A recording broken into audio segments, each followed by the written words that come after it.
Greetings, everyone, and welcome to this webinar titled Critical Frontiers in Information Studies, Intersections of Identity and Practice. This event is brought to you by the University of the Philippines School of Library and Information Studies, as part of our celebration of the school's 64th founding anniversary this July. Mark this milestone with reflection, dialogue, and a deepened commitment to the evolving field of information studies. My name is Bono Olgado, and I'll be the moderator for this webinar. Our session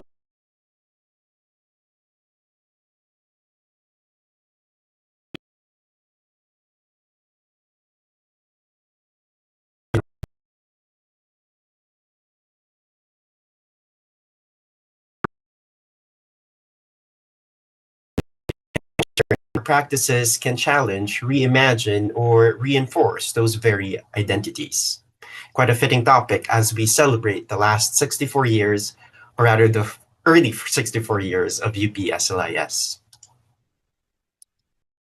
To open our program, I invite the 11th and current Dean of the UP School of Library and Information Studies, Assistant Professor Rhea Rowena Apolinario, to give her welcome address.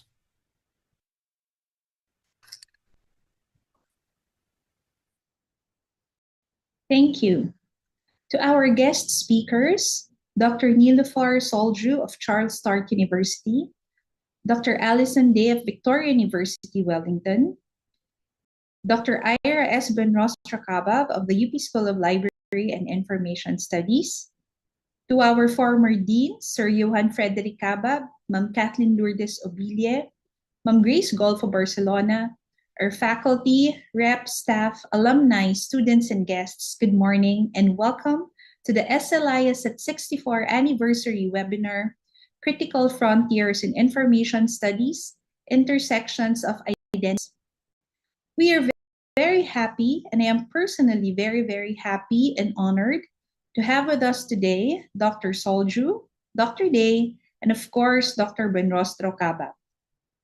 This webinar is in celebration of the 64th founding anniversary of the UP School of Library and Information Studies. So happy birthday to our dear school. Our webinar explores identity, diversity, and evolving approaches in the field of information studies. The field of information studies has emerged as a crucial discipline. It encompasses the organization, management, and dissemination of information while examining the profound impact of identity and practice on these processes. It focuses on how identity shapes our interaction with information and the evolving practices emerge from sections. Together, the lectures of Dr. Solhjoo, Dr. Day, and Dr. Buenrostro-Cabbab offer new perspectives on the intersections of identity and practice in libraries, archives, and information institutions. This morning, we will have a truly interesting topic that I know all of you are excited to hear about. We hope that this webinar can be a space for open, inclusive, and empowering conversations about research, identity, and advocacy within our field as we explore critical frontier studies. But before I end, thank the Association for Information Technology, ASIST, Oceania chapter for being with us today. The current chair of the ASIST Oceania chapter is none other than Assistant Professor Wayna Therese Santos from UP SLIS. Thank you, Ma'am Wayna, and to the rest of the ASIST Oceania. ASIST Oceania is fairly a newly established ASIST chapter that unites researchers and professionals in the fields of information science and technology from the Pacific Islands, Australia, New Zealand, and the Philippines. Thank you once again. Thank you as well to the SLIS team who made this webinar possible, Sir Bono, Ma'am Wayna, Sir Nathan, Sir Johnny, Ferl, Vern, and everybody. Maraming salamat po. With that, I warmly and happily welcome you all to the SLIS 64 anniversary webinar, Critical Frontiers in Information Studies, Intersections of Identity and Practice. Magandang umaga po at maraming salamat sa inyong lahat. Iyra. Um,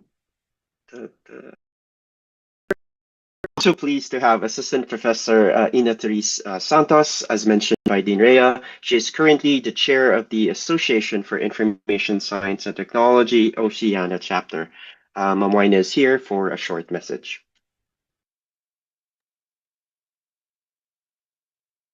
Hi, good morning, everyone, and congratulations to the UP School of Library and Information Studies for its 64th anniversary. On behalf of everyone from ACES Oceania chapter, I am happy to welcome you today and celebrate this major milestone with a school that has long been a leader in information studies in the Philippines. UP SLIS is the first LIS school in the country, and it has trained generations of leaders, researchers, information workers, librarians, and archivists. The theme for this year's anniversary celebration, Critical Frontiers in Information Studies, Intersections of Identity and Practice, shows us the kind of important, open-minded, and forward-thinking work that information studies scholars must support and promote. The lecture scheduled this morning exemplifies the SLIS's dedication to promoting innovative ideas in LIS. Dr. Niloofar Solhjoo of Sturt University will present us with the persuasive call to explore multi-species information science and the significance of human and non-human interactions in information behavior. Dr. Iyra Buenrostro-Cabbab of UP SLIS will present us with the revaluation of provenance in archival description, crucial to the representation and contextualization and preservation of archives. Finally, Dr. Alison from Victoria University of Wellington will engage us in a discussion regarding the querying of archive metadata and the accessibility of peer collections within GLAM institutions in New Zealand. These topics present us with brave and needed actions. They also enable us to rethink how identity and practice come together in our field and shows us that SLIS is an important place for critical scholarship and important conversations. Once again, from us at the ACES Oceania chapter, we congratulate UPSLIS as they celebrate their 64th year. We take pride in our community with you and anticipate ongoing collaboration to advance information studies in our shared region. Thank you so much and good morning, everyone.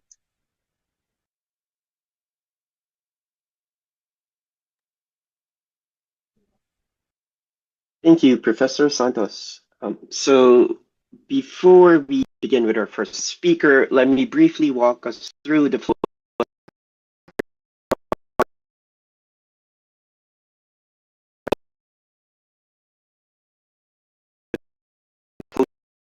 Recap to mark the occasion. As mentioned by Ma'am Wina, while the topics the theme, Critical Frontiers in Information Studies, Intersections of Identity and Practice. They do so in ways that invite us to rethink the scope and stakes of our field. What connects these presentations is a shared commitment to pushing the boundaries of how we understand information work, its subjects, methods, and implications. And so with that, let's begin. Our first speaker is Dr. Niloofar Solhjoo. She is a lecturer at Sturt University whose work explores human-animal information experience and multi-species ways of knowing. Her research bridges LIS, sensory ethnography, and information design. She serves on editorial and professional boards, including ACES Oceania and JLIS. Niloofar advocates for expanding LIS to account for non-human lives and relations in knowledge making. Everyone, let's please welcome Dr. Niloofar Solhjoo.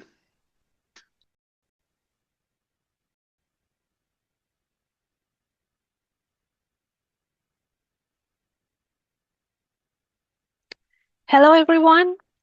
Thank you for the very nice introduction. And I'm so happy to be here with you all to celebrate the 26th anniversary of UPSLIS with you all. I'm speaking to you today from our School of Information and Communication Studies at Sturt University, based in Bathurst, a regional city in New South Wales in Australia. We are the only school in Australia offering the bachelor's and master's degrees in information studies. Just a month ago, we were also celebrating our 15th anniversary here. So today I'm so happy, which I'm going to talk to you very briefly about my research interests, which you've been known around multi-species information science. First of all, I acknowledge the traditional custodians of the land on which I work and live today. I recognize their continuing connection to the land, water, and community, and I pay my respects to their elders past, present, and emerging. Throughout the history of library and information science, the world around us has profoundly influenced our ideas and our contributions, the contributions of many scientists, especially some of our most transformative thinkers. They have looked to animals for inspirations. The most iconic example I can give you is from the Madam of Documentation, Suzanne Briette. Have you heard of her famous declaration when she asked, "Is antelope a document?" But it wasn't only Suzanne Briette who thought about information and documents in the form of an animal in the zoo, but also Mike Buckland also recalled a memory of visiting a museum and seeing a collection of preserved birds. And as a librarian, he came to view these birds as resources for learning and research, much like books on the library shelves. He observed that documents are never context-free. Their meaning changes when an object, even like a bird or an antelope, moved from its natural habitats to another setting, such as a zoo or museum. This idea later expands into Buckland's famous concepts of information as a thing, process, and knowledge. Robert Paez, a student of Suzanne Briette, expands on her ideas using the example of a gorilla. A gorilla is a primary document when viewed as an individual, but it becomes an speciesism representing its species when seen through the lens of classifications. Paez highlights that the tension between individuality and classification, showing how the gorilla can be understood in multiple ways depending on the context. And let me today add that, which I think and I believe I can see gorilla even as an information user, because all living beings, they seek, organize, and use and share information in their own ways. Now, today, Ronald Day, another famous information scholar, also builds on Paez's idea and argued that information is not a static representation. It's not just categories, classification, or facts about entities, but rather information is a dynamic and evidential process. So living an organism, including humans, any organism, they shape their own documents. Imagine how both humans and animals leave traces. Compare, for example, the territorial marking with urine in animals to the imposition of international borders between countries. Here is another interesting example of adopting a multi-species perspective or an animal turn in our archives studies. Mark Koshegiev, he refers to seeds which are preserved in seed banks to explore a nature culture document. He draws this inspiration from Donna Haraway. She is a famous scientist in multi-species studies. She used the concept of nature culture, which describes the inseparable relationship between biological life and the systems of meaning making, which we made in our culture. Like seeds in the seed bank, which seeds are a living material forms of information that are both shaped by human culture, but also shaping our human culture. So it showed how documents, it could be seen as a nature culture document. There are many ethical and practical challenges when we change our view in understanding information. We can feel this tension within the case of Ishi, the last known member of the Yahi people, an indigenous group of people in Northern California, which he was seen as a document. And the documentality of Ishi was always questioned because he was a human, but he was sometimes a museum object, sometimes a storyteller, but sometimes he was also an individual with feelings and sorrows. So there are many ethical challenges when we try to reduce things and even living beings into static representations. The influence of animals on our way of thinking in LIS is not only limited to neo-documentation movement, which I try to describe, but it can also be seen in information theories and information behavior studies. Information has been studied from many perspectives throughout our history of cognitive, psychocognitive, affective, and embodied perspectives. And especially Marcia Bates, through her works, she developed evolutionary and biological aspects of information studies. Even in 2018, Professor Jenna Halter, she demonstrated the main theoretical terms that have appeared in library and information science. And she also reflect, this was very interesting part, which she also reflect what are the future turn, what are the future paradigms that might be emerged in LIS. And she proposed two turn, animal turn and the family turn. I think she was recognizing the flows of information between all living beings, which are within larger assemblage. Rather than considering only human, try to see human in larger groups and assembles with non-humans or also other humans. I think you are all familiar with Marcia Bates' fundamental forms of information, which I can say I consider this framework to be the most animal-friendly vision of information. Even in her keynote at International Conference on Conceptions of Library and Information Science, COLIS, in 2022, Bates presented the research focal points of information metatheories. Her aim was not to highlight many ways we can understand information from those different metatheories, but also the core dimension of life that LIS has explored. You can see there are different dimensions from self to documentation. And I believe that this animal turn or multi-species perspectives is primarily taking place within the ecological layer, focusing on how the bodies and minds of all elements, both humans and non-humans, are shaped by, respond to their social, cultural, and information environments. There are so many examples currently in our literature, so many new examples. You can see that nowadays people are even questioning our famous model, which is like the pyramid of data, knowledge, information, wisdom, to reflect more ecosystemic model that it accounts the tacit, embodied, and multi-species and the shared agency in knowledge shaping and information shaping. Here is another book, which also it is quite an old book by Nardi and O'Day. They compare information systems to ecosystems, where people, technologies, practices, and values, they co-evolve.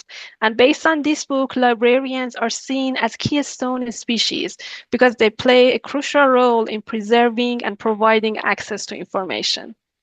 Even within our history, the book by Pierce Butler, the author of the first LIS textbook in North America, they highlight the role of animals. And you might ask how. When he introduced his conceptual framework of scholarships, as you can see here, is the scholarship here means like a universe of information. He placed cosmic phenomena at the core of this model, and this category include not only human but also biological processes and living beings. Butler's discussion on animals wasn't extensive, but he still positions them at the center of this vision. In the area of human information behavior, Professor Christopher Luke, he highlights that human information behavior is closely linked to our sensory and embodied abilities, especially our preference for visual information. He argues that information is hard to recognize if it can't be physically sensed by humans. So as a result, we are losing many forms of information in our information practices and design. So in 2024, he expanded on this idea, but by advocating for an animal turn in LIS. He identified 3 benefits of including non-human perspectives in library and information studies. First, it enriched our understanding of information behavior across the species. It also helped address biodiversity loss through interdisciplinary work with information studies and challenging traditional ideas about what counts as information. You can see even many examples, even in indigenous knowledge studies here. Geir Grensen has studied information behavior of Sami people, indigenous people in North Norway. He explained that information practices and knowledge transfer between humans and reindeer are crucial in sustaining the Sami way of life. Even in 2018, after losing my pet dog, that was a very sad moment that inspired my LIS doctoral research. And I studied how humans and companion animals, such as dogs and cats, they live together and understand each other, despite we are having different cognitive and embodied capabilities. And what I explored was the universe of documents, the universe of information within multi-species family, from the perspective of all living members of the family, whether it was a human, a dog, or a cat.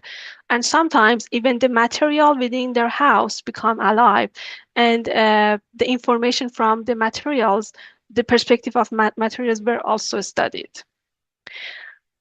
During the end of my doctoral studies, I also organized the first academic discussion on multi-species information science at the ACIST annual meeting in London in 2023.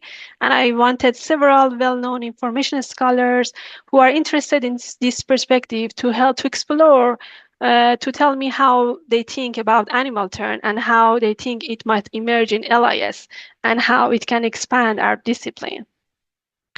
Now I'm currently working on a forthcoming edited book with the same title, Multi-Species Information Science, which will be published next year by Routledge as part of their Global Perspective in Library and Information Science series.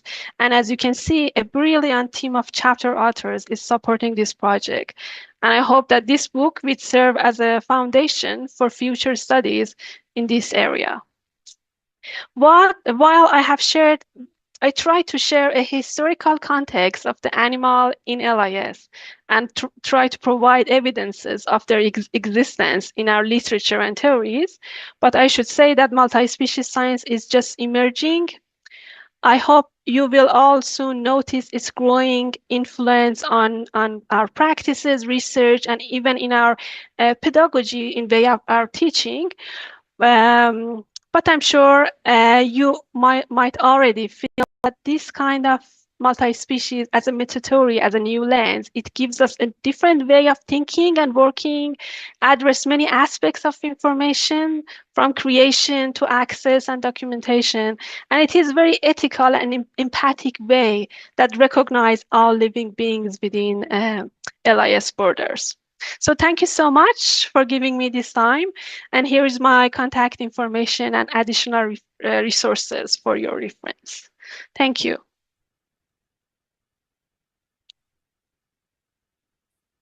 Thank you so much, Dr. Nilu. As our second speaker starts to set up, I would like one question and then invite you again during the open from later on.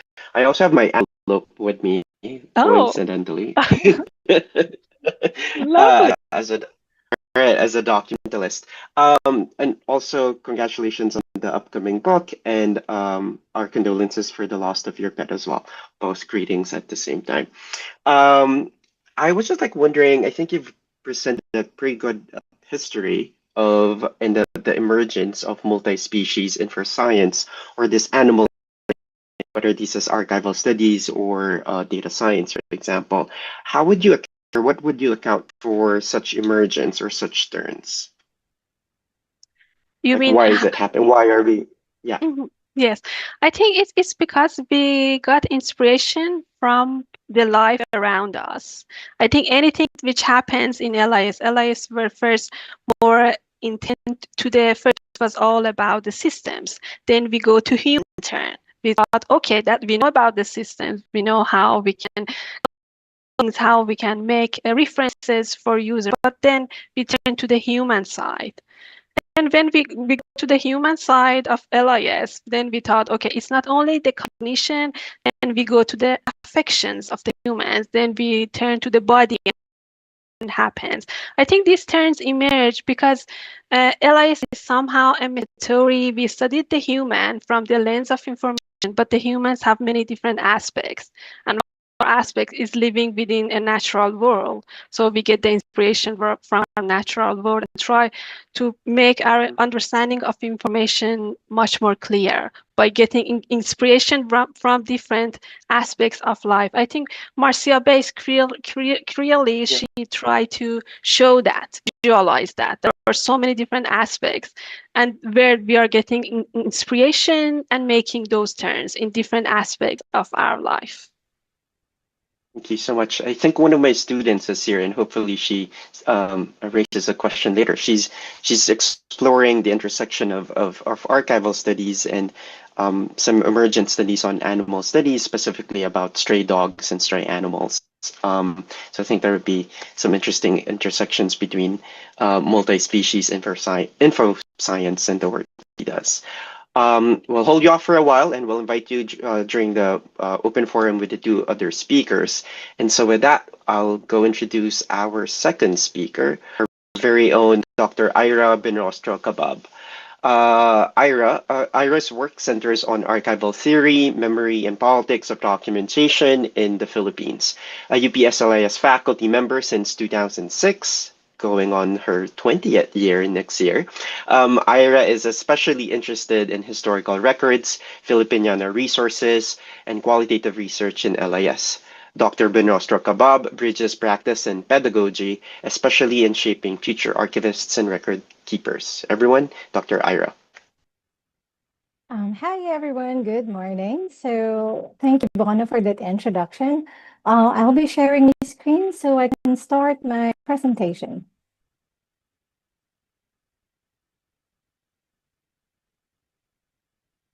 All right. So can you see my screen now? Good. Okay. Looks good. All right. Okay.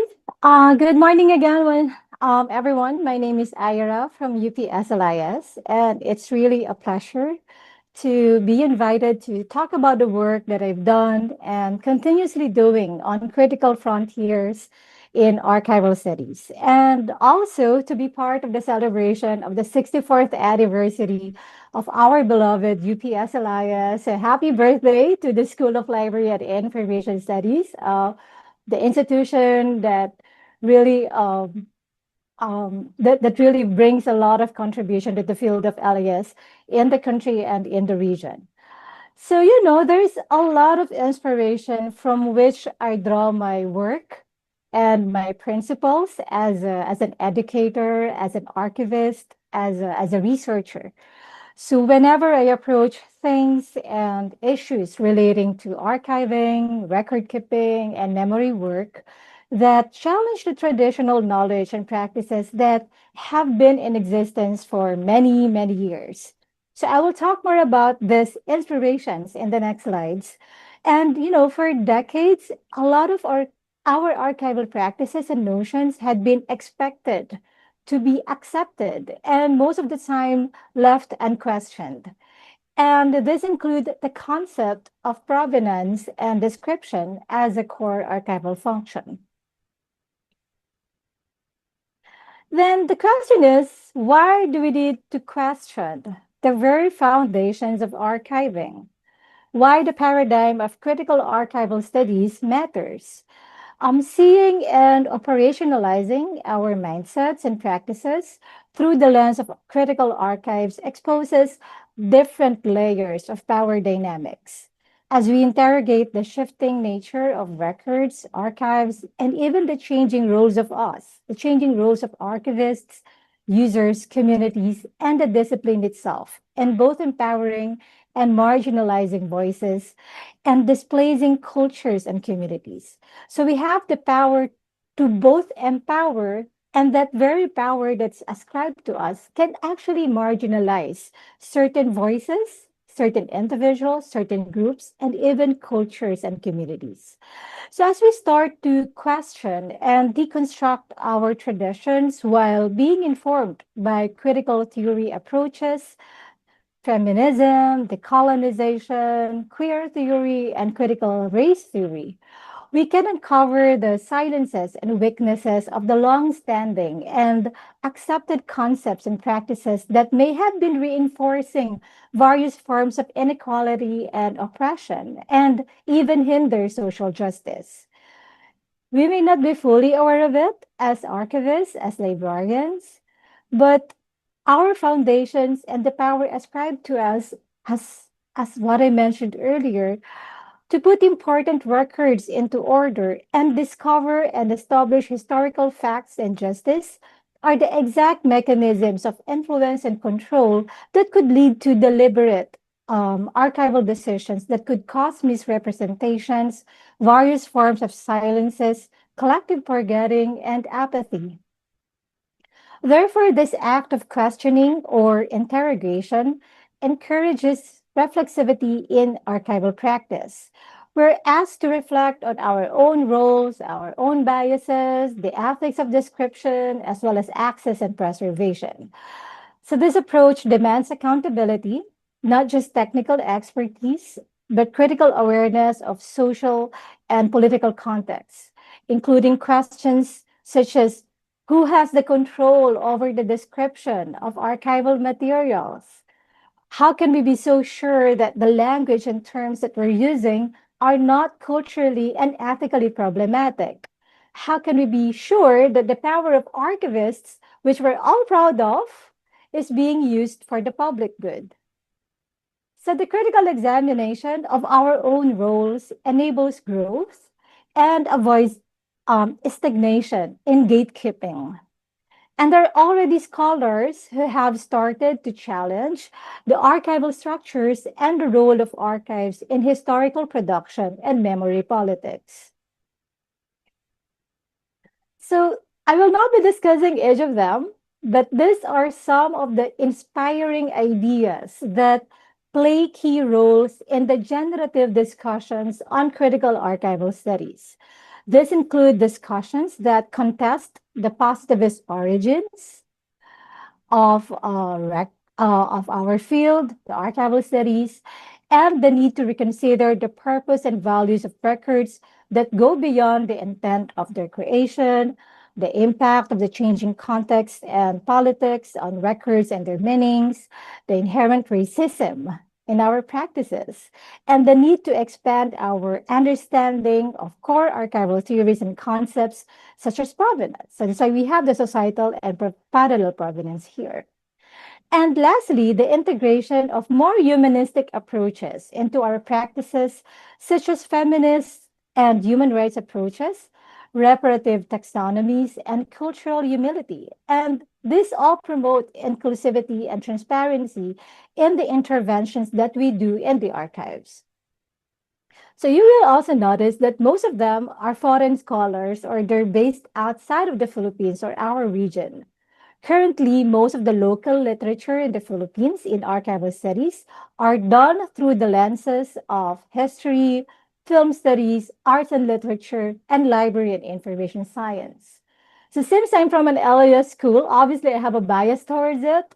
So what I noticed is that most of the archival literature done by LAS students, educators, researchers, and practitioners are concentrated on preservation of information and including intangible cultural heritage or ICH, description and evaluation of practices in the archives, and application of standards or frameworks in evaluating performance of particular archival functions and processes.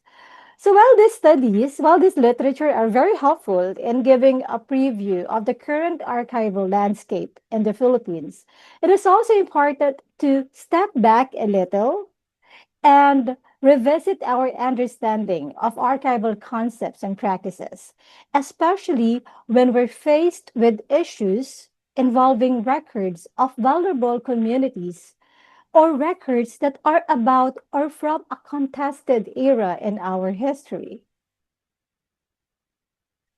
So, after having been exposed with both the traditional and the critical perspectives in archival studies, I have started to ask myself, so how about here in the Philippines?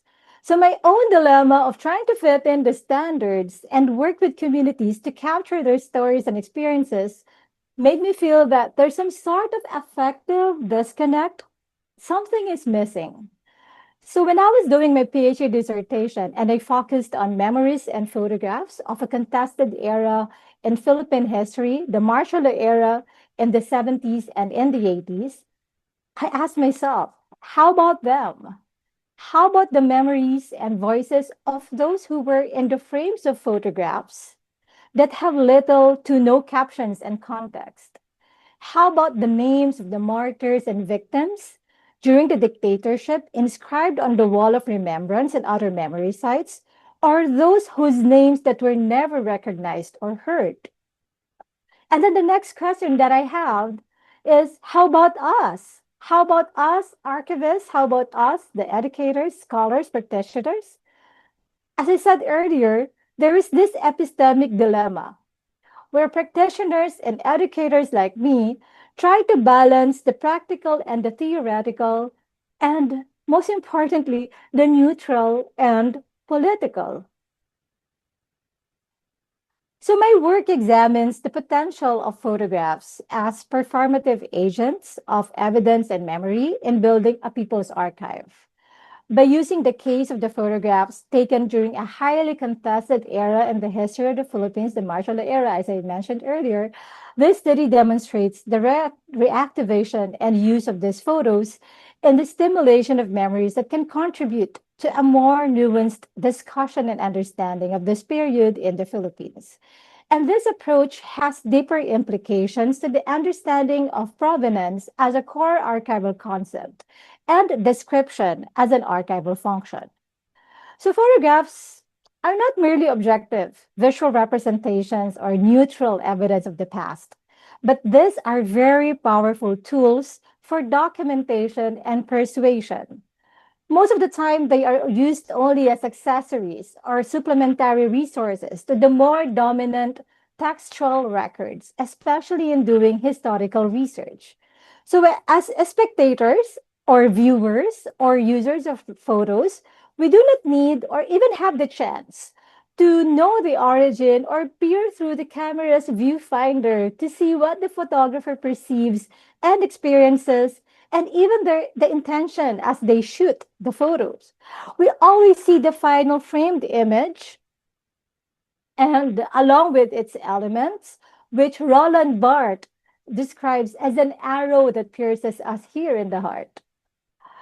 So I searched for the photographers, the provenance or the creator, the origin of those photos, and also the subject, which I argued that should be included also in the provenance or the contextual history of the photographs.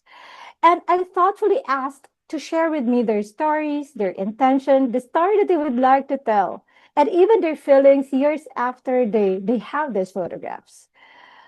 So they generously shared their stories and even some copies of their photos, which most of them had not then been deposited during the time in any official archives. So these are like floating archives without a repository that keeps and preserves them. So one of the photographers shared the perils of his work and advocacy. And until now, his photos have been widely circulating and still being used in many publications and exhibits. And now I was informed that one of the photographers was able to donate his materials in a small independent and community archives, and I feel happy about it. So I tried to uncover more stories, more context, not just the photographs, but the political and social conditions surrounding the creation and circulation of these photographs. So just like Lito's story, one of the photographers that I interviewed, he's a freelance photographer who was a university student when he was captured and detained during the martial period. So his photos circulated and used in underground publications, often without attribution.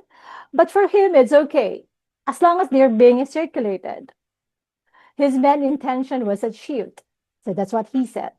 He did not know how to properly use a camera back then, but was forced by the circumstances to produce records of realities of his time, and for him to be able to preserve what was happening and transmit that event to the future generations. So these stories left me with more questions, like where are the subjects?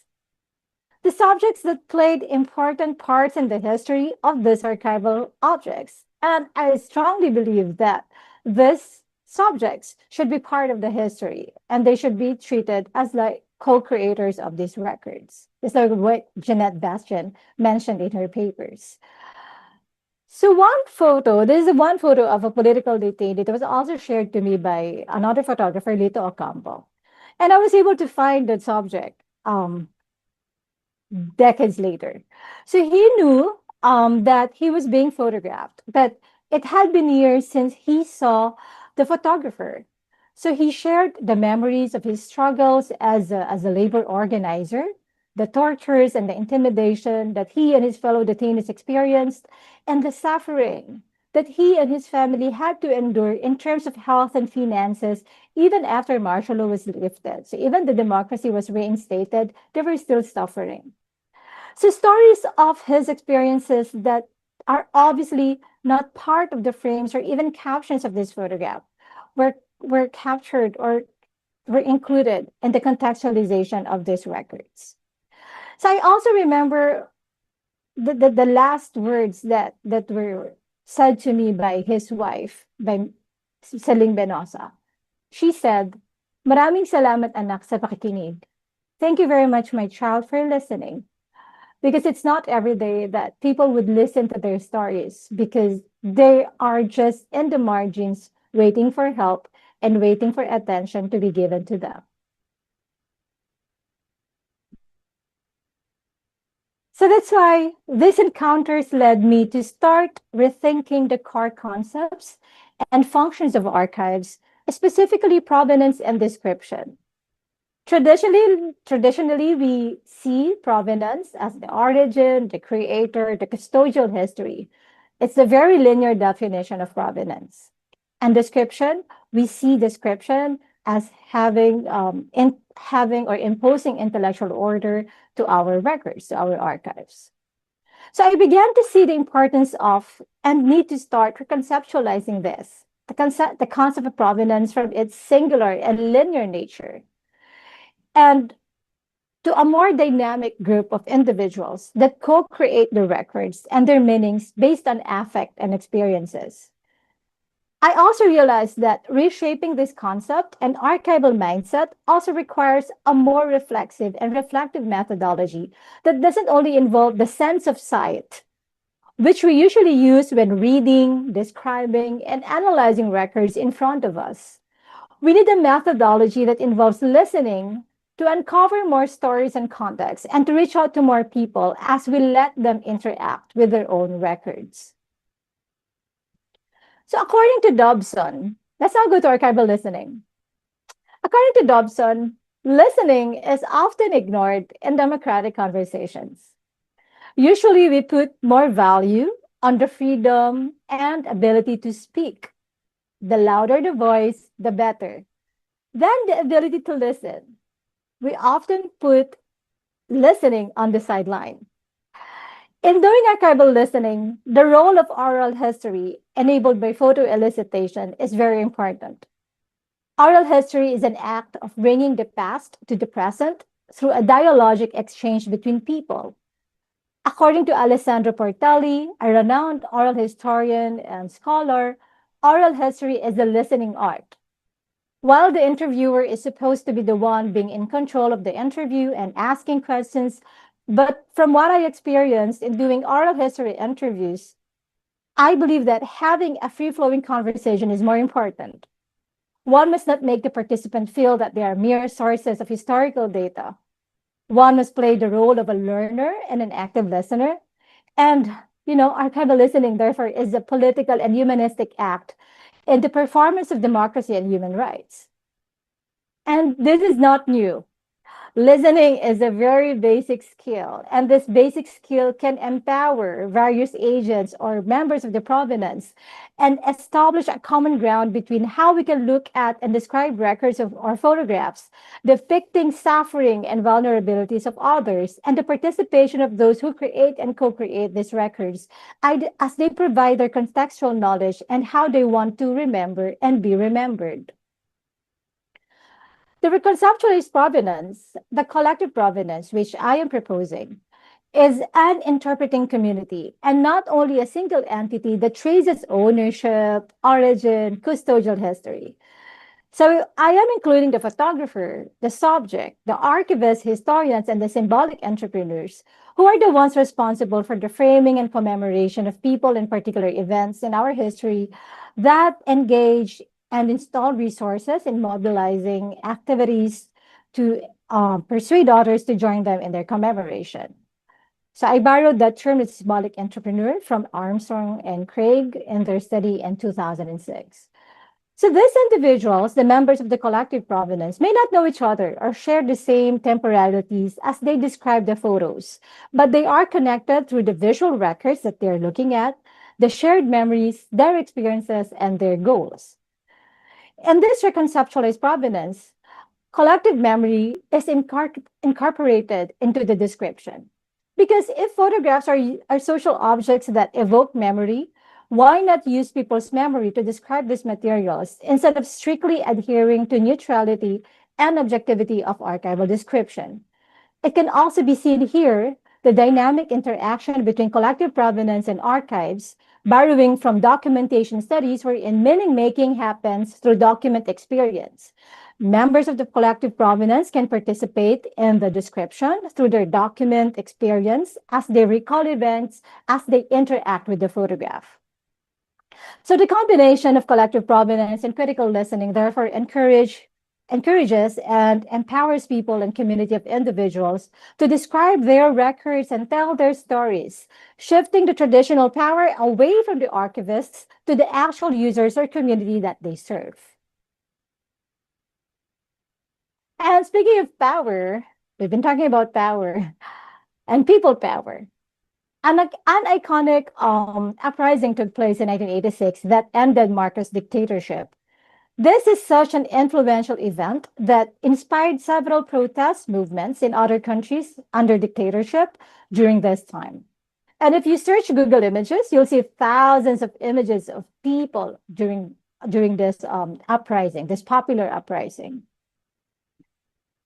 And one of the photos is here. It's not really an iconic photo compared to the top search hits that you will see on the web. But this photo holds a very special place in the photographer's heart, the late Sonny Camarillo. He's also a freelance journalist. This is very special to him because this was only one shot. This was one lucky shot. But for him, this photo is really important. I was also able to find this, the subject of this photograph. So that's why I also find this really, really special. And I was able to listen to her stories, the stories of Sister Ida Velasquez, that seemed to be really fresh even after 30 years. So according to Sister Ida, I would like just be reading what she said. I represent the church and the soldiers represent the government. People were already tired and could not understand what was happening and what would happen. He, the photographer, Sonny Camarillo, wanted to show that people had a common interest, where we should be heading to without violence. Everyone should be together without saying too many words. Everyone only wanted to make peace. So that's what she said, and that's how she perceived the condition and interpreted this photograph and describe this photograph. So before I end, let me share this inspiring quote from Duff and Harris. So they said, description tells a story. Description is always storytelling, intertwining facts with narratives, observation with interpretation. So there will be more stories to tell, and they need to be heard. Challenging or being critical of traditions and standards does not mean that we definitely don't need them anymore. But this space, this conversation, gives us a chance to rethink and reevaluate our purpose as archivists, as librarians, as information specialists, and as scholars. This gives us a chance to be more open, to be more appreciative of each other's work and efforts, and be more respectful of other people's voices. We just don't need to think more, but we need to listen more.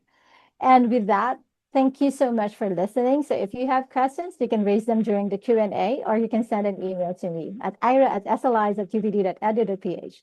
So thank you. Thank you so much, Ira. If you have time later, we'll definitely invite you to join the larger forum. But I have one quick question just to kind of put a ... in question. In your particular proposition of provenance, how do you responded to it? Like this reconceptualization of provenance that you are...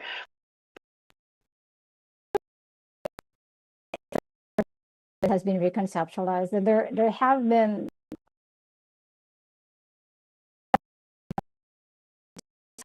new mindsets and thinking about provenance. So actually this collective provenance has been part of a special issue of Archival Science, that journal that discusses how we can rethink the provenance, or even the operationalization of provenance. So there's an ongoing discussion in the field of archival studies, and personally, I feel happy because we realize that the former, the traditional concepts have to be revisited. So so this is still an ongoing discussion. So I am not sure how, like, proposition of collective provenance yet, but for others, for other conceptions of provenance, it's very, Thank you so much.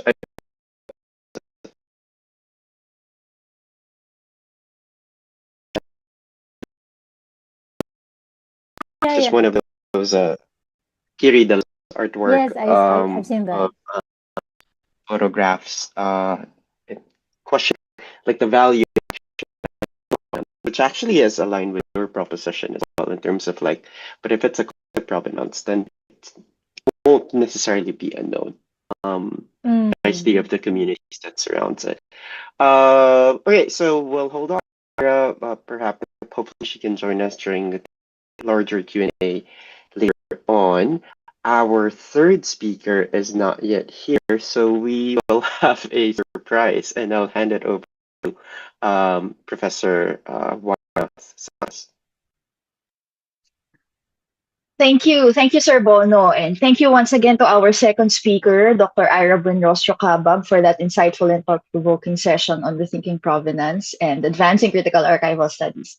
So far, our two sessions this morning have been both intellectually engaging and generative. We began with Dr. Solhjoo's exploration of multi-species information science, followed by Dr. Buenrostro-Cabbab's examination of provenance. But as a special feature for today's program, and true to the spirit of this special celebration, we are honored to present an exclusive session titled The Datafied Mnemopolitics of Provenance, to be delivered by our very own MC and Assistant Professor, Dr. Benedict Bono Olgado of the UP School of Library and Information Studies. Professor Olgado is an assistant professor of archives and records management at UP SLIS and a senior documentalist at Huridocs, where he supports human rights organizations around the world with their documentation and technological needs. His research spans the intersection of memory, technology, and documentation, with a particular focus on how databases and data infrastructures shape transitional justice and memory politics in post conflict societies. He earned his PhD in informatics from the University of California in Irvine and has published extensively across LIS, STS, HCI, and studies. We thank Professor Olgado for offering this timely and exclusive contribution to today's discussions. Please join me in welcoming him for his session on the datafied demopolitics of provenance. Thank you, Ma'am. Thank you, Ma'am Moina. This is unexpected, but we do have time while we wait for our second speaker. So I'm going to share a paper which is actually aligned with this webinar as well, a paper that I recently presented in the Problems of Provenance conference at University of Sydney just last week. And so I'll start. When Rodrigo Duterte took office in 2016, he vowed to wipe out drug traffickers and urged ordinary citizens to kill drug users and addicts. What followed was a 6-year campaign marked by thousands of extrajudicial killings and widespread human rights violations. Duterte repeatedly called for violence, while the Philippine National Police were given free rein to use excessive force, often in poor and marginalized communities. The government admits to around 6,200 deaths of individuals who purportedly attempted to resist arrest. But human rights groups estimate the real number could be as high as 30,000, most of them carried out extrajudicially by agents of the state.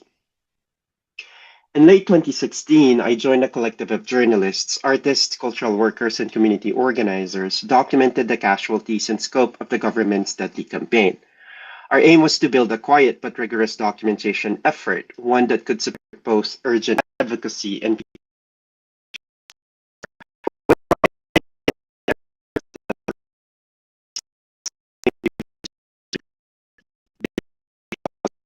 artists and organizers.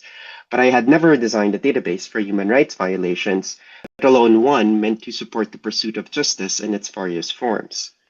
So over time, the collective grew. We brought in a librarian, a statistician, a geographer, a digital security specialist, lawyers, and eventually some international funders and their cosmopolitan expertise.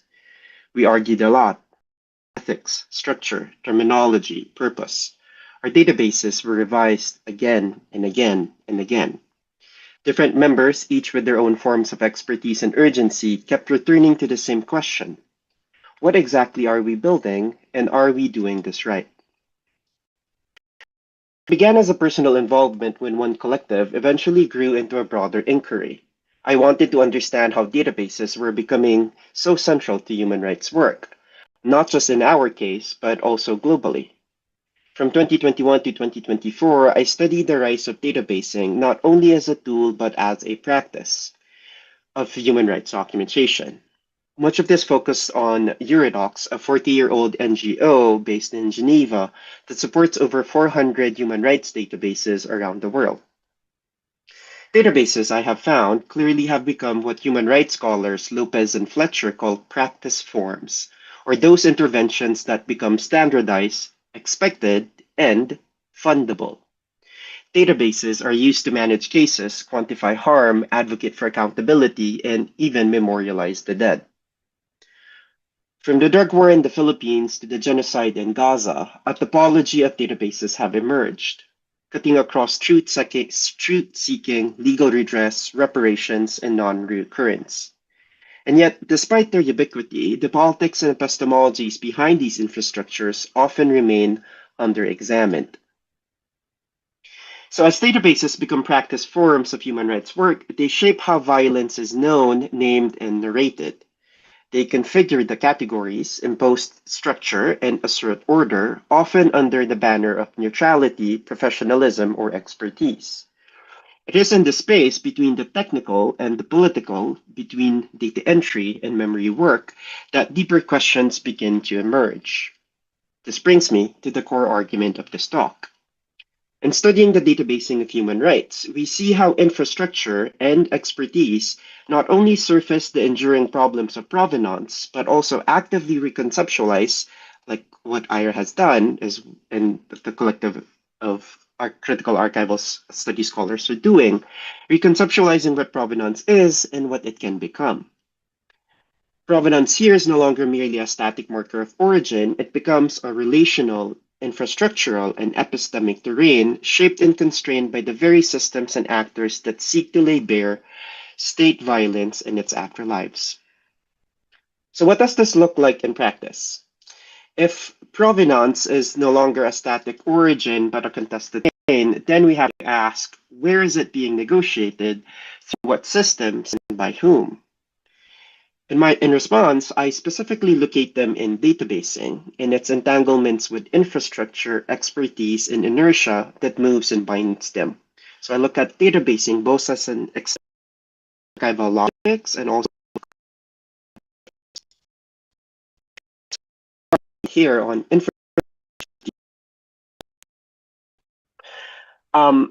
databases as an extension of both archival and computing logics are obviously not neutral vessels that simply hold or transmit information. They are infrastructural sites where knowledge is produced, memory is shaped, and legitimacy is conferred. They do not just reflect violence, they configure the very legibility of violence itself. These systems encode decisions about what counts as a record, how harm is classified, and who is rendered visible within a dataset. In doing so, they embed particular epistemologies, often privileging institutional logics over lived experience, and formal taxonomies over affective or situated knowledge. Through field types, controlled vocabularies, and relational schemas, databases tend to flatten the heterogeneity of source material that is often documented from the ground. They obscure contested and plural lineages of record creation in favor of searchable coherence. And yet these systems are never static. They do require ongoing configuration, negotiation, and repair. This means that provenance, far from being a stable attribute, is continuously performed and reperformed through system updates, data migrations, and shifting use cases. In this regard, provenance, as Jennifer Douglas reframes it, is a socio-historical and conceptual construct rather than a fixed point of origin. Similarly, as Iyra just mentioned, her work on collective provenance reminds us that archival meaning does not reside solely in the moment of creation, but emerges through interaction, community memory, and interpretative practice. When studied ethnographically, databases as infrastructure reveals provenance not as historical trace left behind, but as an ongoing effect of technological, bureaucratic, and political decisions. As databasing human rights shows us, provenance is asserted, contested, and reshaped in technical, formal, and social ways. If infrastructure reveals the procedural and material scaffolding through which provenance is continuously enacted, then expertise, the second concept or object of study here, tells us something about who gets to shape it, who gets to authorize it, and who gets to contest it as well. Infrastructure may encode the structure of a database, but it is expertise that negotiates its logics, its categories, absences, and truth claims. So one of the central tensions I observed in the field was not simply how databases were built, but who has authorized to define what counted as meaningful, valid, or actionable within them. Provenance in this context become a site of contestation among divergent expert formations, each with their own epistemic commitments and political stakes. For example, you'll have lawyers who would emphasize legal admissibility and chain of custody, pushing for precision and attribution and procedural rigor. The technologist or database managers or software engineer who would sought coherence, standardization, and queryability, treating the record as a data object to be parsed and retrieved. You'll have artists and activists who, by contrast, resisted flattening and formalization. They wanted to preserve ambiguity, narrative, texture, affect. They questioned what is lost when stories are reduced to incident reports. And of course, the survivors themselves. When they were invited into the process, they demanded a different register entirely, one centered on safety, dignity, and control over how their experiences were named, stored, or circulated. Each of these positions brought with them a different vision of what provenance could or should be. Was it a legal trace, a digital timestamp, a communal act of remembrance? Databasing provides a context zone, borrowing from Mary Louise Pratt, where expertise and highly asymmetrical power relations meet, clash, and grapple with each other. Rather than simply being places of conflict, contact zones are sites of complex social processes of communication across at times irreducible differences.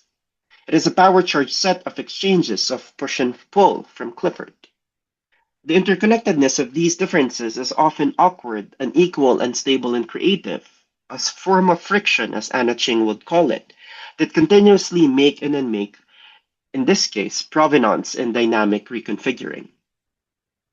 Provenance then, echoing Brill Myers and Lapp's work, is not stable. It is misaligned, unruly. It holds contradiction and political improvisation. So in human rights databasing, then, provenance is not merely something to be described or captured. It is claimed, negotiated, and at times strategically obscured. It is never a settled fact. It is a contested field, one shaped by the interplay of expertise, authority, and refusal. If expertise reveals the competing logic shaping how provenance is imagined and enacted, then inertia reminds us that not all knowledge systems are equally responsive to critique or to change. Even when those doing work are attuned to power, harm, and context, they are often working within infrastructures that resist transformation.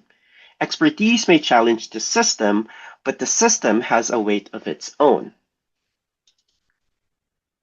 So I look at inertia as both a technical condition and a social force, a kind of bureaucratic gravity that holds things in place even when everyone agrees they should move. Databases, once deployed, are difficult to revise, even though actors around it herald its iterative capabilities. Metadata schemas become institutionalized, for example, categories often ossify, legacy fields linger even after their meaning has shifted or become suspect. These inertial effects are not merely technical, though. They are the result of funding cycles, reporting requirements, donor logics, and inter-organizational dependencies. They are also tied to what Bowker and Starr might call infrastructural momentum, or the way our systems, once built, begin to reproduce themselves. In this way, inertia becomes a quiet but powerful determinant of provenance. A field might remain in a dataset not because it reflects the lived reality of victims, but because it aligns with an international reporting standard. A flawed category persists because to change it would break downstream integrations. As Gadar and Laurie emphasize, provenance carries the residue of colonial, judicial, and bureaucratic power. But as I have in these databases, at times residue lingers within the very tools meant to challenge injustice.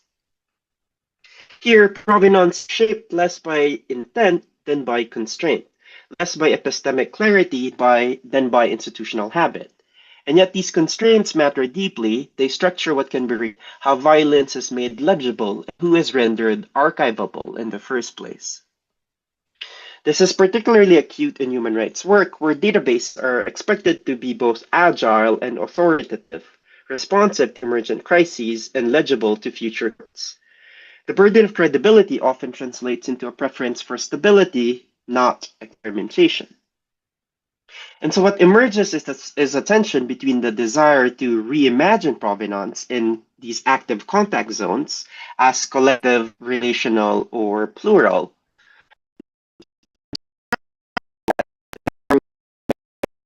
and procedurally efficient. Provenance has not only shaped intention, then refusal of the infrastructure to change, because to go against inertia has been proven difficult time and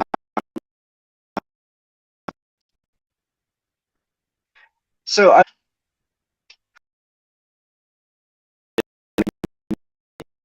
persevere or preserve or imperil the trace of velocity. And what does this mean for justice when the very infrastructure of documentation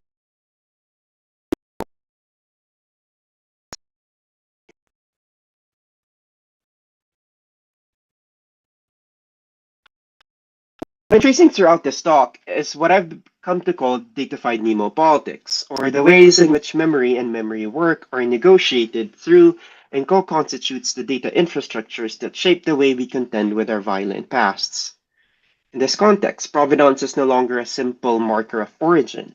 It is reshaped and reshaped by the infrastructures that structure legibility, the expert that claims the authorized representation, and institutional inertia that resists reconfiguration.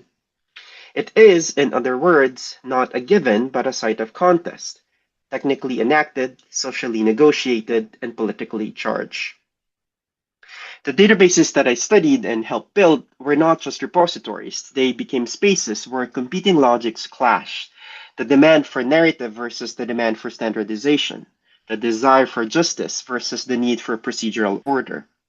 These tensions revealed provenance not as a stable foundation, but as an unstable trace, one that could be activated, disrupted, or even refused.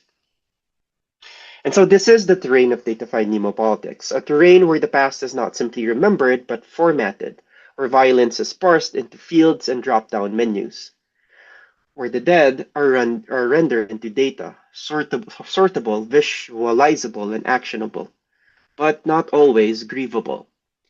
And so the political and ethical proposition I want to leave with you is this. To explore provenance is to recon more deeply with its entanglements, with infrastructure, with expertise, and with the inertia that binds them.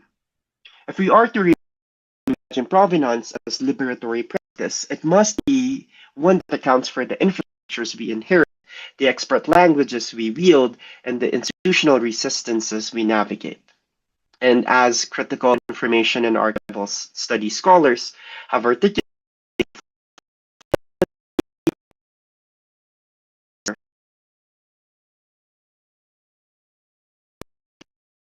where database embody such stance,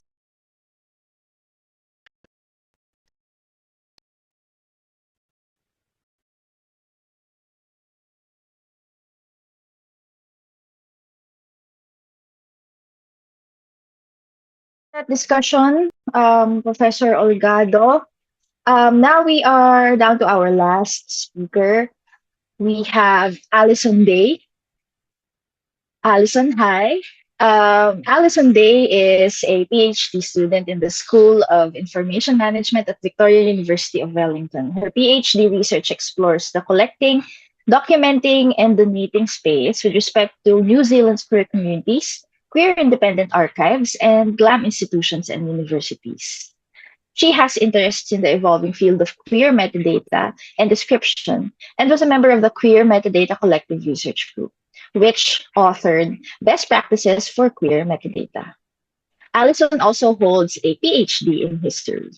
To discuss queering the archival metadata, the discoverability of queer collections in GLAM institutions and universities in New Zealand, let's all welcome Dr. Alison Day. Right.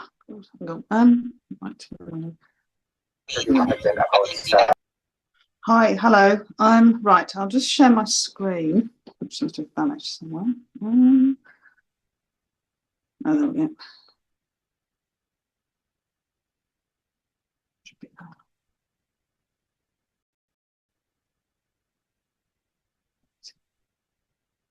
Okay. Is that right? Can you see the picture? Is that okay? And hear me? Yes, Alison. Yeah. Okay. Cool. That's good. Okay. Kia ora koutou katoa. I'm Alison Day, and as Iyra has said, I'm a PhD student in Information Studies at Victoria University of Wellington. I've just actually submitted my PhD, but today I'll be presenting on querying the archival metadata, the discovery of queer collections in GLAM institutions and universities in Aotearoa, New Zealand. Now, GLAM-U stands for Galleries, Libraries, Archives, Museums and Universities.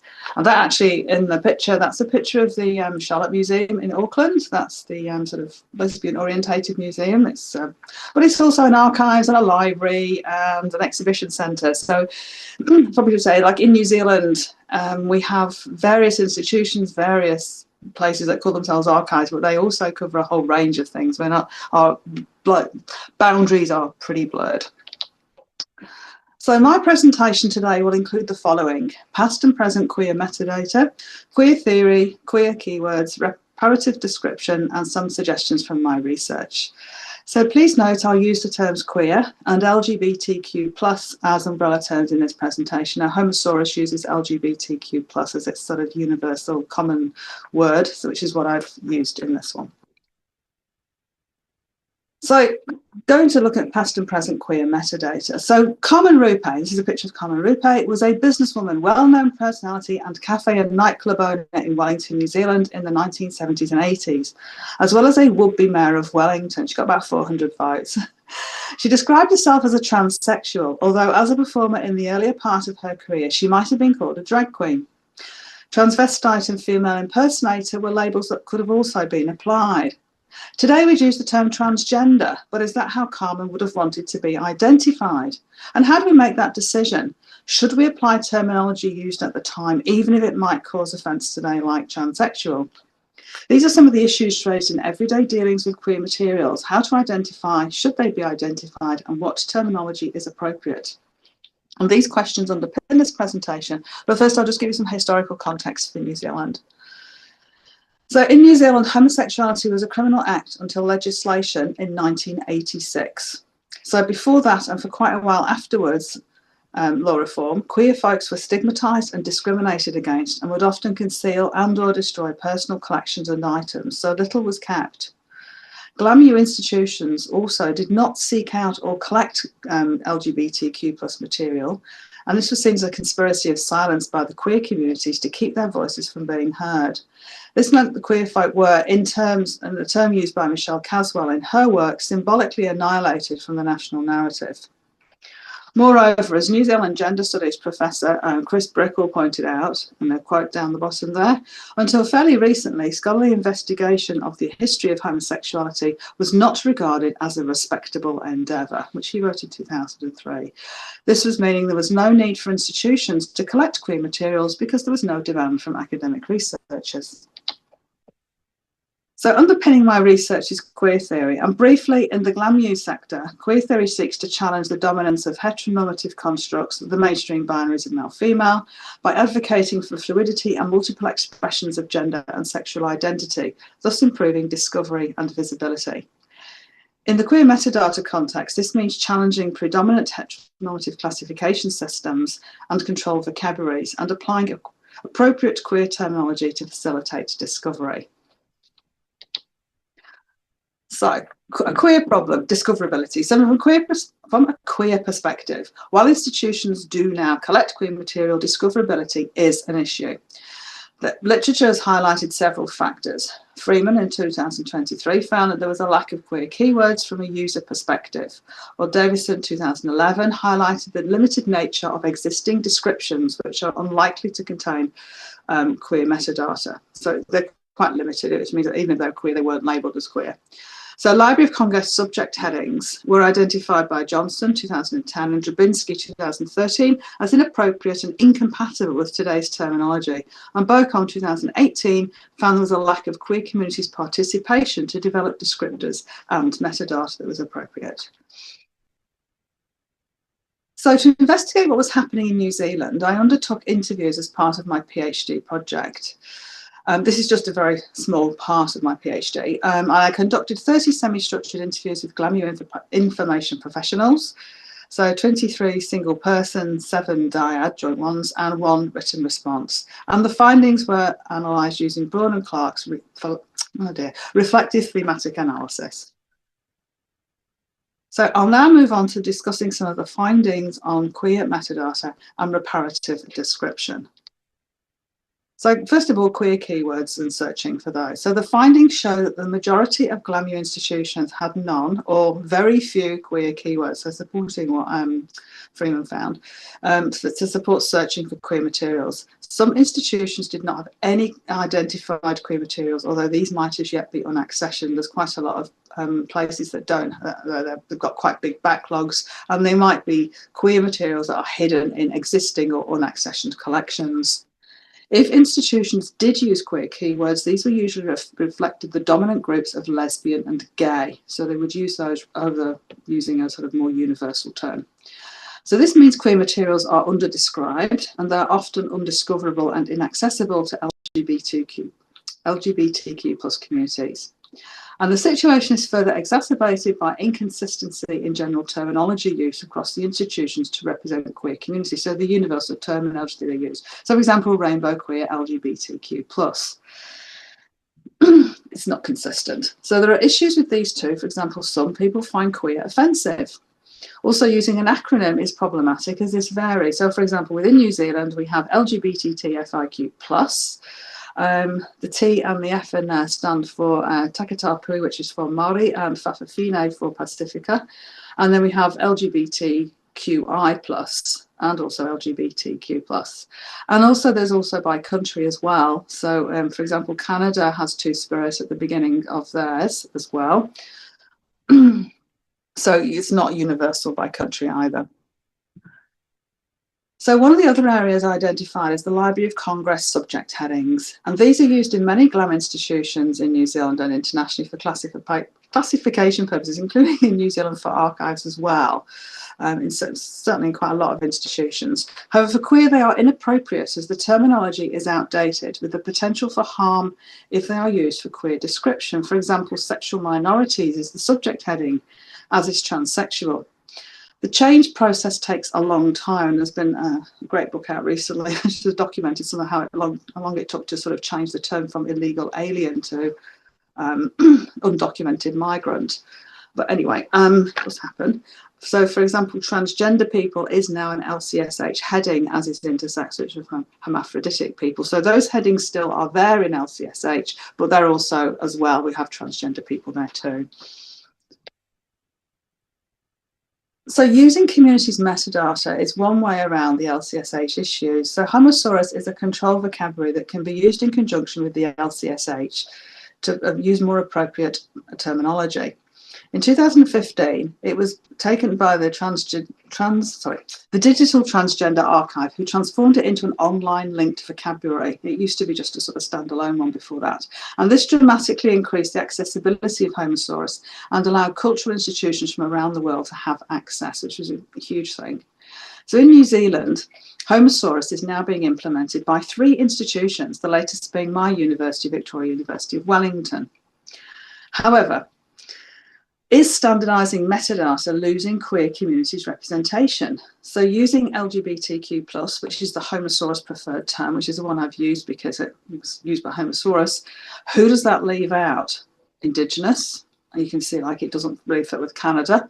And it certainly doesn't fit, here in New Zealand, we're missing Takatapu and Whawhawhine, but it also means it's discoverable. But should being discoverable mean less visibility for the other queer communities in the plus? So another problematical area was gender identity and sexual orientation identification for archival collections, artworks, and other queer materials. So information professionals are found tended to be risk averse with good reason, as several explained about families and friends who had disagreed about the identity of the person or denied they were queer, even if they were actually publicly out. So other findings still show that information professionals were concerned not to cause harm and did not want to out people if they had not been publicly identified elsewhere, which is a thing that's supported in the literature as well. And subsequently, so this meant information might be recorded in the institution's collection management system, but in a hidden field and publicly inaccessible. So it's that case of like, it's sort of known but not known, and if there's not evidence, then it's not going to be publicly out there. Another issue was historical personages and even how to identify them if their identity and evidence indicated queerness. Using modern terminology may not have been how they would see themselves. For example, if they had a living companion. Companion was a term that was often used to maybe just to sort of denote a relationship, but may not have always been that way. Other information professionals would describe often information professionals will describe the living situation to allow users to make their own decisions. But this means users have to have sophisticated search skills, because you can't go on a universal term like rainbow or queer because it won't be labelled as that. There's no terminology to use for indeterminate gender identity and sexual orientation status without labelling it as queer. So this means queer metadata in such cases is not used, and of course this impacts on queer discoverability and, if you know how to find these things.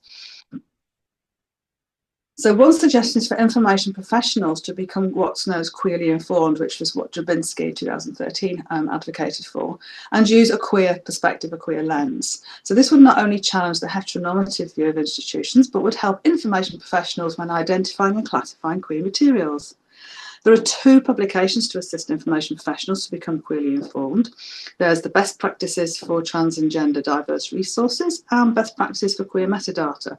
And as Jana said, I was part of this collaboration as a member of the description group. And I think Yale have just produced a much shorter one, like 5 pages, on sort of identity and how to determine historical identity.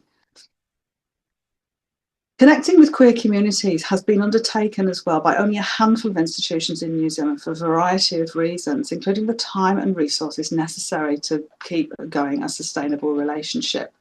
But it is really beneficial for those that do. So from a queer metadata perspective, it's been incredibly beneficial. For example, with specialist knowledge, one information professional explained how they changed a term they planned to use after being advised that it was outdated by their trans community representative. So you sort of put them, showing the rest of the communities that you're up to date. Another institution is now involved with a local queer organisations project to collect queer oral histories and their objects to be hosted on the institution's website. And this will include queer community metadata and description, and this is going to be produced collaboratively between the group and the institution.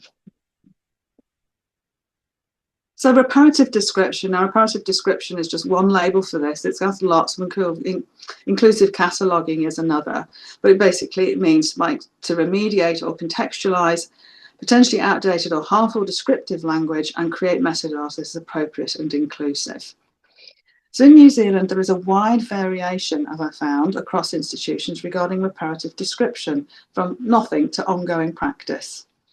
Most institutional participants in the research were aware of queer metadata deficiencies in their descriptions, along with lots of other types of deficiencies, because there's plenty of others as well as queer. And these are often contain offensive and outdated language.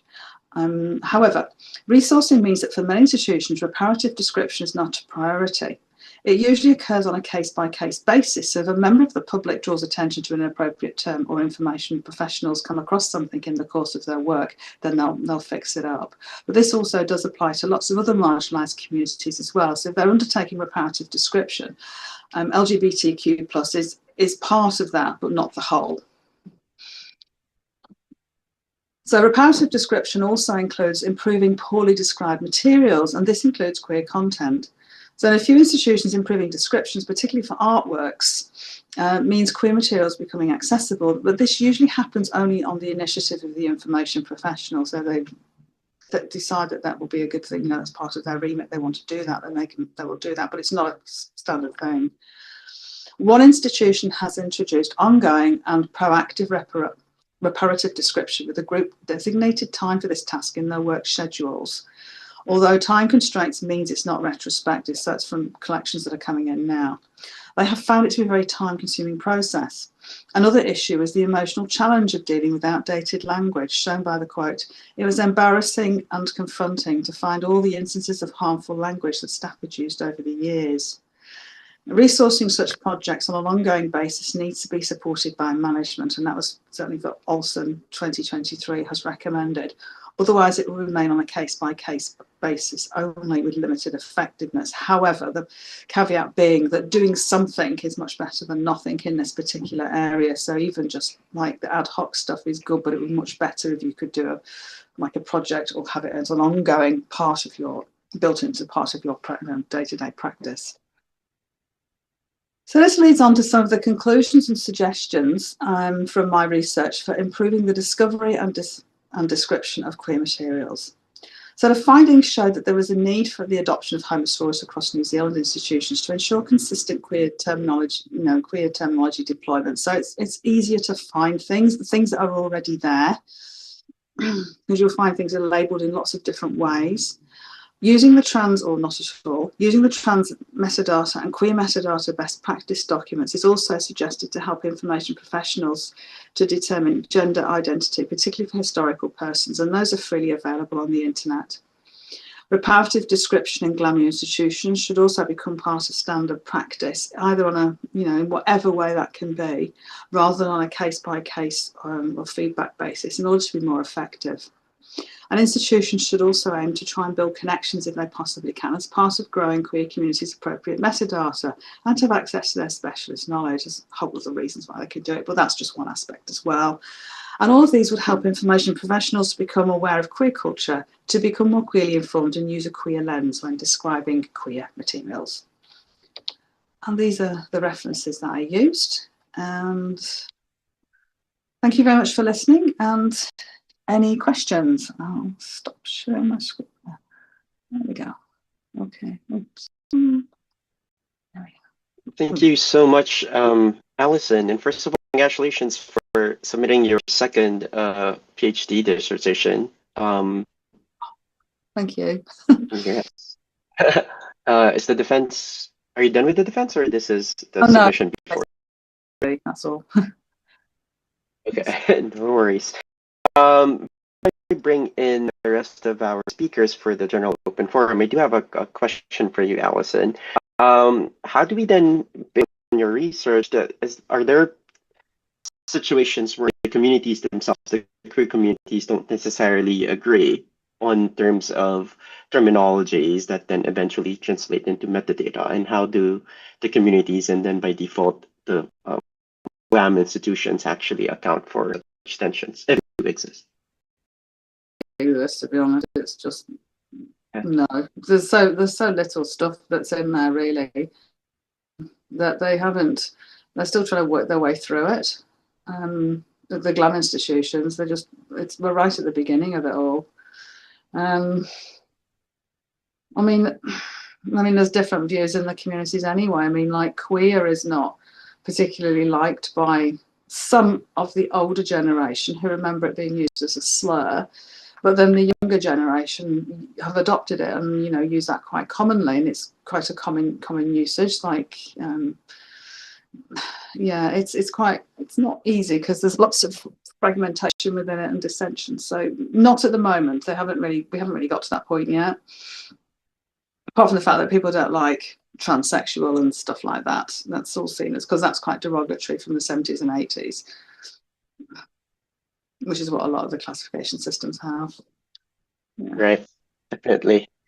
I invited Nilu, and I had to attend to some pressing matters, so I'll have Nilu and Alison here for our open forum. For our participants, feel free to leave your questions either on the chat or the Q&A, and our speakers will address them today as well. I guess that applies to me, my last minute presentation. Neil, I believe there's a question for you on the chat. Let me read that for you. Good morning, Dr. Solhjoo. I'm Athena Luis Garcia, Archives Record Management graduate student. I'm really happy that I was able to get a rich collection of references and various perspectives from your presentation, which will surely help me further my research for my capstone project.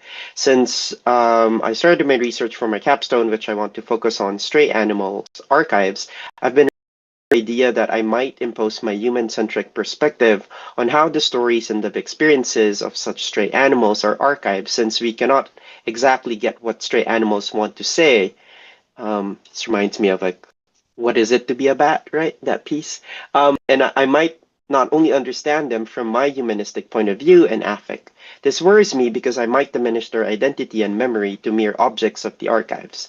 With all that, I would like to ask if there are methods that align with multi-species information science to ensure that stories of stray animals, and maybe the humans who care for them or who have affect for them, are co-created rather than imposed by humans. Or if there are none, how can we create one? I also want to ask how we can study the information behaviors of meaning-making activities of stray animals themselves, creating hostile environments or forming multi-species communities. There's at least 2-3 key questions there, but Nilu figure out how you would like to respond. First of all, I want to say thank you to Atena for such a great project which she's now working on. This is so very interesting to see how it's going. The question is she's asking are very great questions. There are the question who will help to expand the multi-species in our field. I can say that everybody's talk today, I found that we are always looking about whose voices is out there, whose voices is in our research. And it's very important which we try to do different methodology, try to different paradigm, try to listen differently or sense differently. This is exactly what Atena is asking me, how she can listen differently so she could consider a dog perspective in her study. Actually, multi-species study, multi-species ethnography, I can say as an example, it is like a well-developed research area outside. So in social sciences, people have already developed this idea. But I don't know why it's not already within our, which it should come, because when I try to go and describe, there is an information aspect in human-animal relationship. And then when you put multi-species in it, there would be many different can come out of it. So to answer your first questions on, is there any methodologies or techniques? Yes, there are. There are so many out there. It comes from natural sciences, animal behavior studies, more into especially sensory visual ethnography. There is technique of animal which helps you to animal biographies, which is related to more social sciences, and the one which I did, and I also use animal ethnography, multi-species ethnography. But how we can put this into the information science? That's the question. That's the question. This is one of the chapters I'm trying to write in my book, how we can have multi-species methodology in LIS. But as a starting point, I can share with Atena one of the paper I published, which I try to bring the animal voice and representation information behavior. So I try to describe my own data collection in this paper. But if she's more interested, I also really advise to read my thesis, because it has a chapter of data collection and data analysis. So when you gather data from a cat and dog, how you're going to interpret. And then it was so interesting when you work with cat and dogs, then there's some questions. So what's the from an animal, for animal to be in a qualitative research? So how we can take the consent from a dog or cat? So I try to describe on these points, but there are always limitations, because we are always human who is going to analyze the data.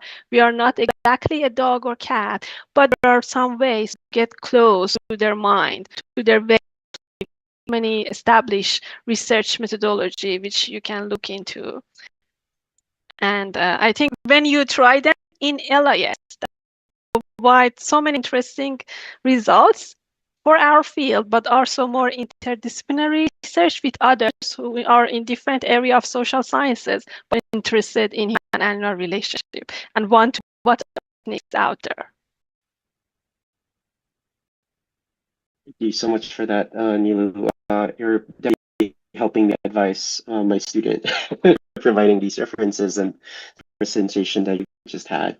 Do we have other questions? I do have one that came in privately, directly to me. So they ask, so in the end, in the many revisions around the databases that I spoke about, who won, who gets to eventually be presented. So I think it's not a matter of like who in these contact zones are not necessarily we conceptualize contact zones not as a mechanism of identifying who won or who lost, but rather what they create in those particularly contact engagements.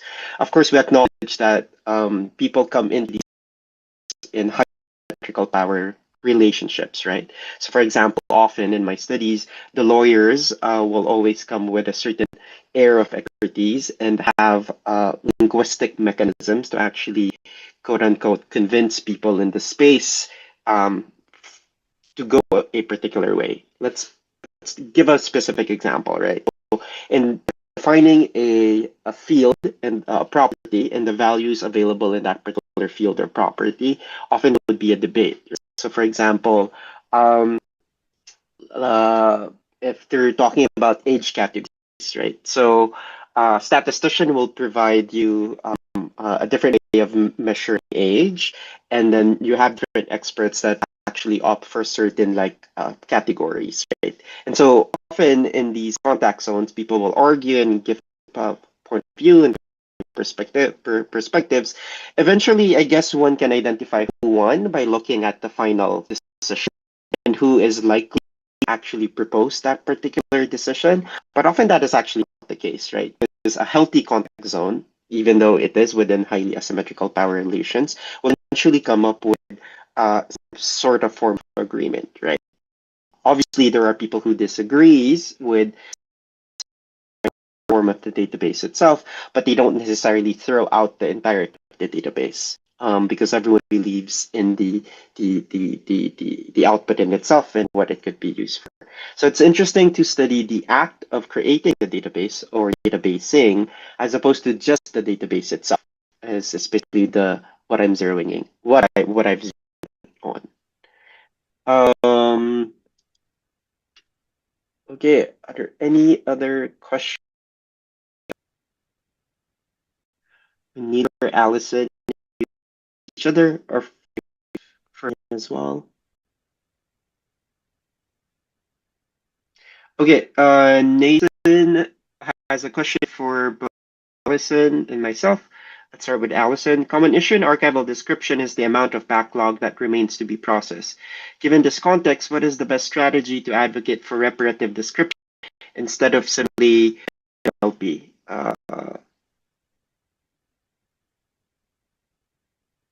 More product, less process, right? Yeah.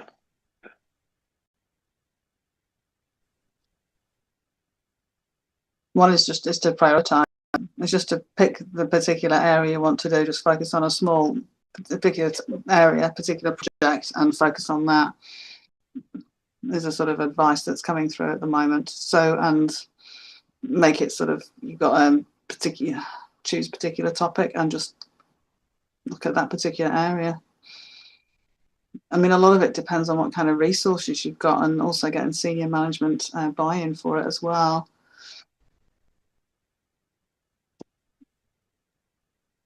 Yeah, I agree with that assertion as well. And I think the thing that you wouldn't want to do is be paralyzed, right? Like not be able to actually make decisions and actually do certain actions. So of course, certain actions also need not be made, which also we also need to be reminded of that.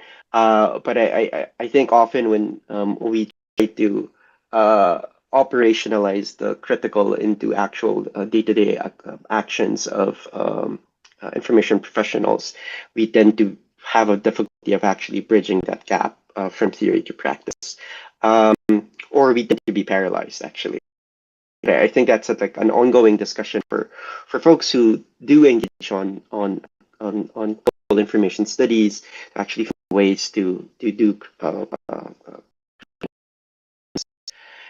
Anonymous participant asks, Nilu, what are the biggest institutional challenges you've encountered in advocating for multi-species perspectives within LIS? As a follow-up, how can LIS professionals begin to meaningfully engage with non-human ways of knowing without falling into tokenism or abstraction? Yes, that's a great question. I mean, that kind of view always exists in our LIS some people, I mean, some of our scholars think if we are expanding the notion and the conceptualization of information in our field, then when everything is information, so then nothing is information in the same way. So this question always exists.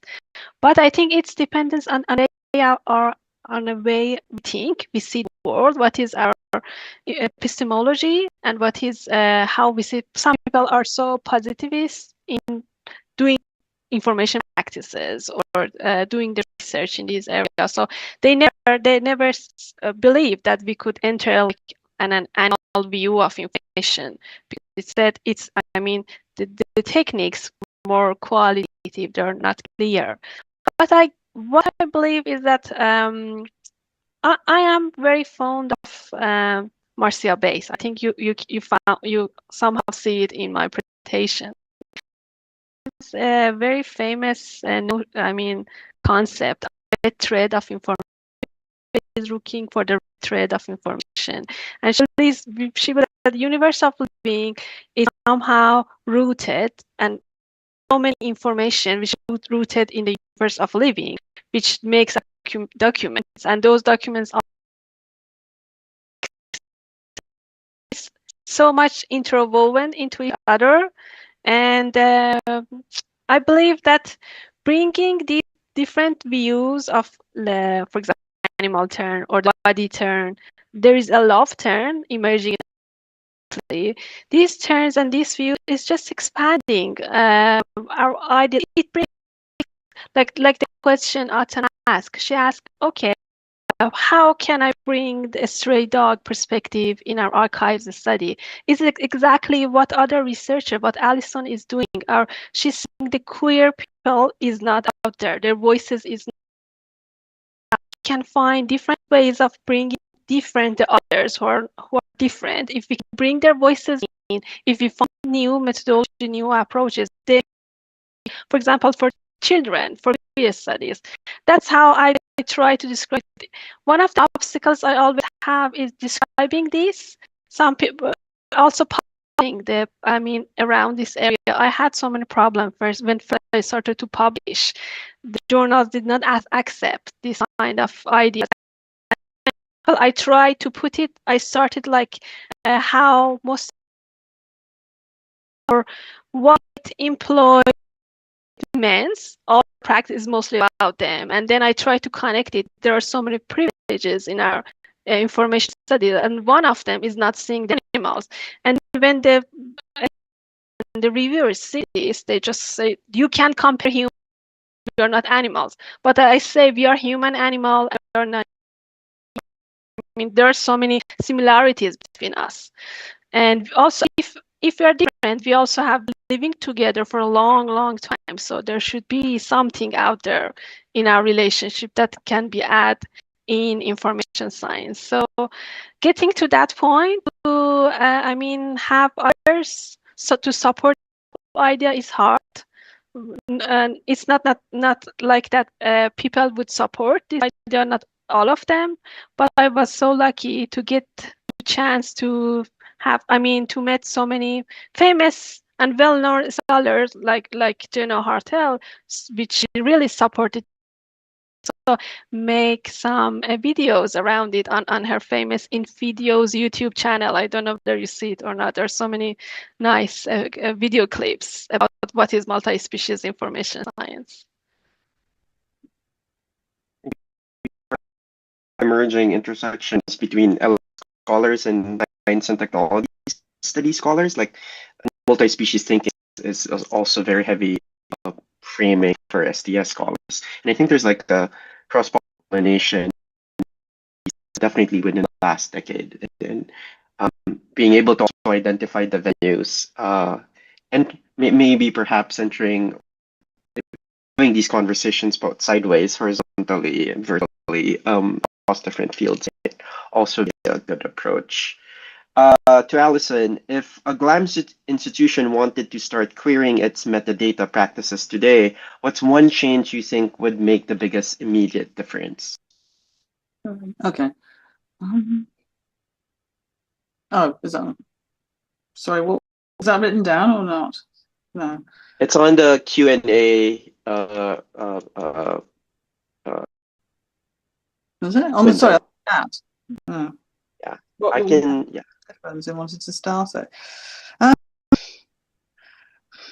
Probably, to be honest, I mean, there's a whole range of stuff they can do. One is they could do a diversity audit and see what they've actually got in there.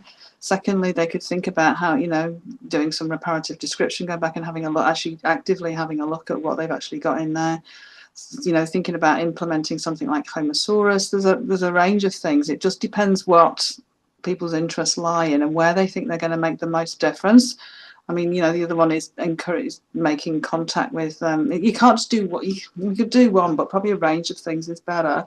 Making contact with queer communities and getting them involved as well.